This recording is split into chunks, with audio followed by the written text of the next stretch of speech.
New Zealand இதுலேருந்து என்ன எடுத்துக்கணும்னா, I mean batting is decent okay. But அவங்க இன்னும் அவங்க நியூசிலாண்டோட பிளேயிங் லெவனையும் அவங்க இன்னும் ஃபார்ம் பண்ணலையோ அப்படிங்கிற மாதிரி ஒரு feeling.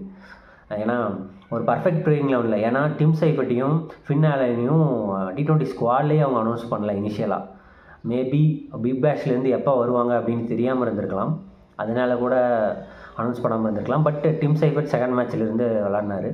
And I think 4th T20 Finn ஆலனும் ஆஃப்டர் BBL டைட்டில் ஃபின் ஆலனும் ஜாயின் பண்ணிடுவான்னு நினைக்கிறேன்.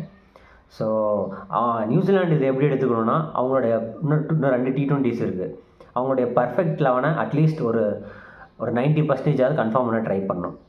ஸோ சைஃபர்ட் அண்ட் ஃபின் ஆலனுக்கு ஒரு 2 மேட்சும் கிடைக்கும்.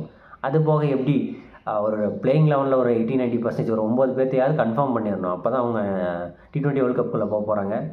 ஸோ ஸ்பின்னர்ஸும் ரன்னுக்கு போகிறாங்க, ஃபாஸ்ட் பவுலர்ஸும் ரன்னுக்கு போகிறாங்க.